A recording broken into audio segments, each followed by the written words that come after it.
अस्सलाम वालेकुम। उम्मीद करता हूँ रब्बे ज़ुल जलाल वल इकराम की ज़ात से कि आप सब बखैर वाफ़ियत होंगे। हमारे नौजवान 30-30 साल की उम्र को पहुँच जाते हैं, लेकिन काम कोई नहीं है। काम क्यों नहीं है? कि हमारा माइंडसेट ही नहीं है।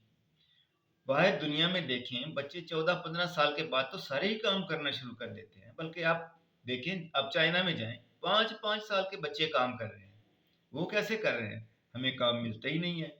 वो दुनिया में तरक्की कर रहे हैं और हम बैठे देख रहे हैं कि जी हम पहले तो तालीम हासिल कर रहे हैं। हम 25 साल तक तालीम हासिल करते रहते हैं। फिर उसके बाद किसी और डिग्री के पीछे छुप जाते हैं जी, हम अब एमफिल कर रहे हैं जी, अब हम पीएचडी कर रहे हैं जी, और उसके बाद कोई काम नहीं है। डिग्री ली हुई है और फिर रहे हैं कि जी कोई काम है ही नहीं जी। कभी हुकूमत को गालियाँ दे रहे हैं जी कि हुकूमत हमें काम नहीं लगाती, हमें काम नहीं देती। कभी रिश्तेदारों को गालियाँ दे देती हैं, दे रहे होते हैं कि जी फलां रिश्तेदार ने हमारा कुछ नहीं किया, जी फलां ने कुछ नहीं किया।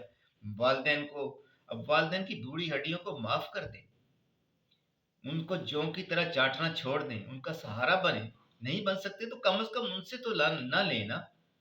तो उठें, काम करें, यही काम का वक़्त है। अगर आपने 14-15 साल की उम्र से काम शुरू नहीं किया, तो फिर आप कभी भी नहीं करेंगे।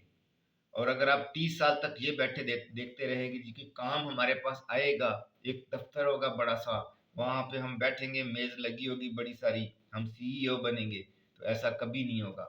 और फलाँ रिश्तेदार को क्यों काम देगा? वो तो अब मतलब अपना-अपना खुद कोई काम करता है, आपके लिए क्यों करेगा? और करना भी क्यों चाहिए? आप खुद करें, अब हिम्मत करें, 14-15 साल की उम्र में काम स्टार्ट करें, तजुर्बा सीखें, कुछ नुकसान करें, कुछ फ़ायदा होगा। 5-6 साल में आप एस्टेब्लिश हो जाएँगे इंशाअल्लाह। और अगर आपने करना ही नहीं है, आप हिम्मत ही नहीं करेंगे, तो फिर तो कुछ भी नहीं होगा, ऊपर से कुछ नहीं उतरेगा। और जो जो लोग ये आपको कहते हैं ना कि हो जाएगा जो अल्लाह को मंज़ूर होगा, तो अल्लाह को मंज़ूर था, उसने आपको सेहत दी, उसने आपको तंदुरुस्ती दी, अल्लाह को मंज़ूर था, उसने आपको ताकत दी, अल्लाह को मंज़ूर था, उसने आपको आपको ज़हन दिया, दिमाग दिया, सोचने की हिम्मत दी। तो अल्लाह ताला ने और क्या करना था आपके लिए? काम तो आपने खुद ही करना है, ढूँढें, करें, कुछ भी करें, मज़दूरी करें, दिहाड़ी करें, कुछ काम सीख लें, वो कोई टेक्निकल काम सीख लें, वो कर लें, नहीं तो शाम को अंडे बेच लें, कुछ भी करें, लेकिन अपने वालिदैन को पर बोझ बनना छोड़ दें। अल्लाह ताला हम सबका हामी और नासिर हो। अल्लाह ताला हमें आसानियाँ अता फ़रमाए और आसानियाँ तक़सीम करने का शर्फ़ अता फ़रमाए। खुश रहिए और काम कीजिए। काम ही ज़िंदगी है और ज़िंदगी भर करना पड़ता है। मेरे चैनल को सब्सक्राइब कर दीजिए, वीडियो को लाइक और शेयर कर दीजिए। आपका बहुत-बहुत शुक्रिया।